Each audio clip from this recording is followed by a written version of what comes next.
আলহামদুলিল্লাহ সুম্মা আলহামদুলিল্লাহ। আমরা অত্যন্ত আনন্দিত যে আজ আমরা আমাদের এক ভাইকে তাকরিম করতে পেরেছি, তাকে পুরস্কৃত করতে পেরেছি।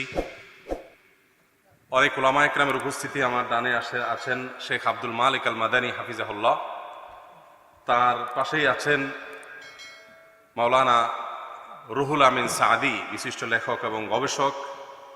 আমার বামে আসেন মুফতি হেদায়েতুল্লাহ, যিনি RTV সহ বৈশাখী সহ বিভিন্ন ইসলামিক টিভিতে ইসলামিক প্রোগ্রামের অত্যন্ত নন্দিত উপস্থাপক এবং অনেক বড় আলেমী দ্বীন। আরও অত্র মাদ্রাসার সম্মানিত ওলামা ইকরাম এবং প্রিন্সিপাল রয়েছেন। আমরা খুবই আনন্দিত যে আজ এই মাদ্রাসায় তাখাসসুসুল হাদিস বিভাগের একজন শিক্ষার্থী, যিনি বুখারী সহিহ আল বুখারীকে হিফজ করেছেন, এটি বাংলাদেশে বিরল একটি কাজ। এর আগে আমাদের আরেক ভাই হাবিবুল্লাহ, তিনি জামিয়া কাসেমিয়া থেকে বুখারী হিফজ করেছেন।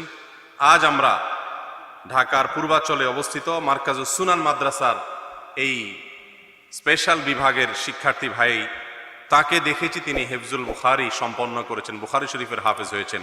আপনারা জানেন যে কোরআনে কারীমের হিফজ এটা যতটা কঠিন, বুখারী শরীফের হিফজ তার চাইতে অনেক বেশি কঠিন। কোরআনুল কারীম এটার চাইতে আয়তনে সহিহ আল বুখারীর আয়তন অনেক বেশি। কিন্তু একটা বিষয় এখানে স্পষ্ট করতে হয়, তা হলো আপনারা জানেন সহিহ আল বুখারীর বিভিন্ন হাদিসে রিপিট আছে, তাকরার আছে। একটি হাদিস একাধিকবার বা কয়েকবার পর্যন্ত এসেছে। তো তিনি যেটা মুখস্থ করেছেন সেটা হলো তাকরার ছাড়া, কোনো প্রকার আপনার রিপিটেশন ছাড়া, শুধুমাত্র যে মৌলিক হাদিসগুলো আছে সেগুলো, যেগুলো সম্ভবত আমি ভুল না করে থাকলে 2230টা। তো এই মুখতাসার সহিহ আল বুখারীতে সেগুলোর একত্রিত আছে।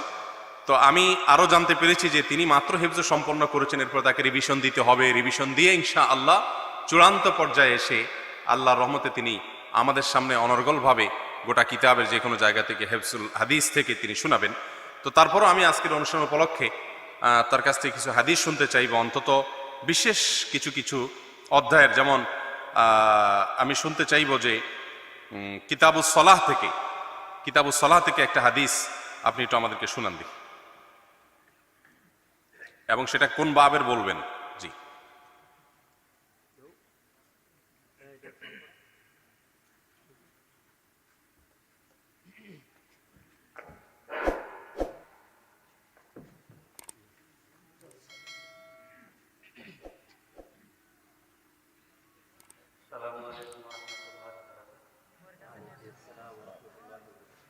عن عبد الله بن عمرو رضي الله عنهما أن رسول الله صلى الله عليه وسلم كان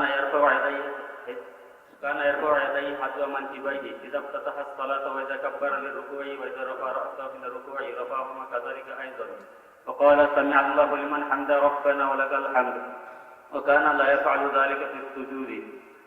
عن أبي هريرة رضي الله عنه قال رسول الله صلى الله عليه وسلم إذا قال الإمام غير المغضوب عليهم ولا الضالين فقولوا آمين، فإنه من وافق قوله قول الملائكة غفر له ما تقدم من ذنبه. আচ্ছা, এক মিনিট দাঁড়ান। আমি একটা কিতাব মাওয়াকিতুস সালাহ, এখান থেকে একটা হাদিস বলেন দেখি। عن أبي هريرة رضي الله عنه عن رسول الله صلى الله عليه وسلم قال إذا اشتد الحر فأبردوا في الصلاة فإن شدة الحر من فيح جهنم، واشتكت النار إلى ربها فقال يا ربي أكل بعضي بعضا، فأذن لها بنفسين، نفس في الشتاء ونفس في الصيف، أشد ما تجدون من الحر وأشد ما تجدون من الحرير. মাশাআল্লাহ মাশাআল্লাহ। এখানে আপনার নাফাসুন হবে, হ্যাঁ, তারপরে ইশতাকাতিন নার ইলা রাব্বিহা ফাকালাত হবে। মাশাআল্লাহ, একেবারে বাব থেকে হাদিস বলতে পেরেছেন, এখন রিভিশন হয় নাই, আলহামদুলিল্লাহ, সেটাও বড় বিষয়। এবার কিতাবুস সিয়াম থেকে আপনি একটা পড়েন, কিতাবুস সিয়াম থেকে। عن أبي هريرة رضي الله عنه قال رسول الله صلى الله عليه وسلم الصيام جنة فلا يرفض ولا يجهل، فإن امرؤ قاتله أو شاتمه فليقل أنا صائم مرتين، والذي نفسي بيده ليخلق فم الصائم أطيب عند الله من ريح المسك، يترك طعامه وشرابه وشهوته لي من أجلي، الصيام لي وأنا أجزي به، الحسنة بعشر أمثالها. মাশাআল্লাহ। এরপরে বাবু সওমে শাবান থেকে হাদিস শোনাতে পারবেন? عن عائشة رضي الله تعالى عنها قالت كان رسول الله صلى الله عليه وسلم يصوم حتى نقول لا يفطر ويفطر حتى نقول لا يصوم فما رأيت رسول الله صلى الله عليه وسلم استكمل صيام شهر إلا رمضان পারবেন? আচ্ছা, রিভিশন যেহেতু দেওয়া হয় নাই, সবগুলো হাদিস থেকে উপস্থিত বলে ফেলা কঠিন, তারপরেও সে আলহামদুলিল্লাহ অনেকটা বলেছে। প্রথম হাদিসটা একটু শোনান আমাদের, ওস্তাদ শুনতে চাচ্ছেন একটু বুখারীর প্রথম হাদিসটা। عمر بن الخطاب رضي الله عنه قال سمعت رسول الله صلى الله عليه وسلم قال إنما الأعمال بالنيات فمن كان هجرته إلى دنيا يصيبها أو امرأة ينكحها فهجرته إلى ما هاجر إليه। মাশাআল্লাহ মাশাআল্লাহ, ওয়াফাকাকাল্লাহ। আল্লাহ রাব্বুল আলামিন তাকে কোরআন এবং হাদিসের অনেক বড় খাদেম হিসাবে আল্লাহ রাব্বুল আলামিন কবুল এবং মঞ্জুর করুন, আমরা দোয়া করি।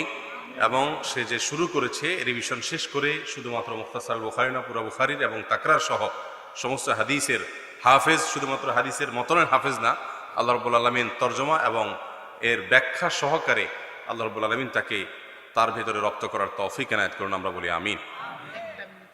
জি বলেন। আলহামদুলিল্লাহ, সম্মানিত উপস্থিতি, আমরা সাহেবকে আজকে পেয়ে আমরা অত্যন্ত আনন্দিত এবং গর্বিত।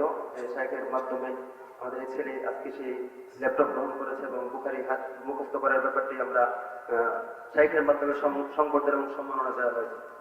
হাদিস হিফজ করার ব্যাপারে আমার একটা স্বপ্ন ছিল ছোট সময় থেকে, যে আমরা যে দাওরায় হাদিস পড়ি, এগুলো যদি সবগুলো হাদিস আমাদের ছেলেরা মুখস্থ করতে পারতো, তবে জাতির কতই না উপকার হতো। জাতির মধ্যে থেকে সব ধরনের বিধাত এবং শিক্ষা কাহিনী এগুলো দূরে সরে যেত, প্রকৃত ইসলামের স্বাদ মানুষ খুঁজে পেত। প্রায় দীর্ঘ বহু বছর গবেষণা করতে করতে আমি চেষ্টা করেছিলাম যে প্রায় ইতিহাসের কিতাবের মধ্যে প্রায় 35,000 হাদিস আছে। এগুলোকে যদি তাকরার ছাড়া করা হয় তাহলে মাত্র হয়তো 5-7 হাজার হবে। শুরু করলাম বুখারী নিয়ে গবেষণা। আমরা কয়েকজন বন্ধু মিলে টিম তৈরি করলাম যে আমরা বুখারীর মধ্যে যে হাদিসগুলো আছে তাকরার ছাড়া, এগুলোকে আমরা একত্রিত করব। যদি একত্রিত করি তবে হয়তো অনেক কমে যাবে, আর এটা যদি মুখস্থ করানো যায় তাহলে সমস্ত বুখারী তার মুখস্থ হয়ে যাবে। বহু বছর গবেষণা করতে করতে আমরা পরে আলহামদুলিল্লাহ আল্লাহর মেহেরবানিতে এক উস্তাদের মাধ্যমে সাহেব ডক্টর মুফতিউদ্দিন সাহেবের সাথে বিষয়টা নিয়ে পরামর্শ করেছিলাম। উনি বলছে আত-তাজরিদ নামে একটা সংক্ষিপ্ত বুখারী হয়তো পাওয়া যেতে পারে, বাজারে খুঁজে দেখো। খুঁজতে খুঁজতে আমি বিভিন্ন লাইব্রেরিতে খুঁজেছি, সর্বশেষ মাকতাবাতুল আজহার থেকে একটা কপি পেয়েছি, যেটা মিশর থেকে ছাপা হয়েছে। 2230টা হাদিসের মধ্যে সমস্ত বুখারী হাদিসগুলো 22 ছাড়া 2230টা হাদিস। আমরা এটা নিয়ে আলহামদুলিল্লাহ কাজ শুরু করেছিলাম। ছেলেকে বলেছি তুমি হিসাব রাখবা কতদিন হয়। আলহামদুলিল্লাহ মাত্র 76 দিনের মধ্যে এই হাদিসগুলো সে মুখস্থ করতে পেরেছে। প্রথমবার রিভিশন দিয়েছে, প্রথমবার মুখস্থ করেছে, দ্বিতীয়বার রিভিশন চলছে। তাছাড়া আরেকটি বিষয় হলো এই মারকাজুস সুনান এই জন্য নামকরণ করা হয়, এখান থেকে রাসূলুল্লাহ সাল্লাল্লাহু আলাইহি ওয়াসাল্লামের হাদিসগুলোকে যেন জাতির কাছে ছড়িয়ে দেওয়া যায়, সেজন্য এই প্রতিষ্ঠানের নামকরণ করা হয় মারকাজুস সুনান। এখানে রয়েছে ইফতা বিভাগ, 2 বছর মেয়াদী হিফজুল হাদিস বিভাগ, যা বাংলাদেশের অন্য কোনো প্রতিষ্ঠানে আছে বলে আমাদের জানা নাই। এটাকে বিভাগ আকারে আমরা করেছি। গত বছর একটা ছেলে রিয়াজুস সালিহিন পুরো মুখস্থ করেছে এবং এই বছর আলহামদুলিল্লাহ আমরা বুখারী মুখস্থ করিয়েছি।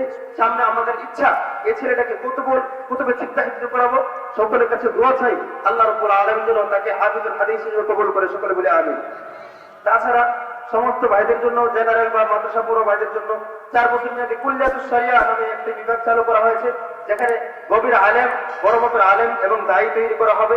এবং আমাদের এখানে আরবি ভাষা শিক্ষার জন্য মাদানী নিসাব রয়েছে, যেখানে 3 বছর একটা ছেলে পড়ে আমরা চ্যালেঞ্জ করে এই ভাষা শিক্ষার কোর্সে ভর্তি নিচ্ছি যে 3 বছর অবশ্যই আমাদের এই বিভাগে যে পড়বে আরবিতে কথা বলতে পারবে এবং আরবি যে কোনো কিতাব পড়তে ও বুঝতে সক্ষম হবে। তাছাড়া আমাদের রয়েছে হিফজুল কোরআন বিভাগ। অন্যান্য প্রতিষ্ঠানে অনেকগুলো সময় লাগায়, কিন্তু আমরা গবেষণা করে দেখেছি একটা ছেলে মাত্র 2 বছরে হিফজুল কোরআন সম্পন্ন করা সম্ভব ইনশাআল্লাহ। আমরা সেইভাবে কাজ চালিয়ে যাচ্ছি। তাছাড়া আমাদের নুরানি নাজারা বিভাগে আমরা গবেষণা করে দেখেছি মাত্র 6 মাসে নুরানি এবং নাজারা ভালোভাবে সম্পন্ন করা সম্ভব। আপনাদের সকলের সহযোগিতা চাই, দোয়া চাই, বিশেষ করে শাইখের নেক দৃষ্টি চাই এবং তিনি যেন এই প্রতিষ্ঠানে আসা যাওয়া করেন, আমাদেরকে দিক নির্দেশনা দেন। ওনার পরামর্শ ক্রমে যেন আমরা বাকি দিনগুলো, বাকি শিক্ষা কার্যক্রম চালিয়ে যেতে পারি শাইখের কাছে, সেই আমরা এতটুকু আশাবাদী ইনশাআল্লাহ। আসসালামু আলাইকুম ওয়া রাহমাতুল্লাহি ওয়া বারাকাতুহু। তৌফিক এবং সুযোগ দিয়েছেন, এজন্য আমাদের মালিকের কাছে শুকরিয়া জানাই, আলহামদুলিল্লাহ।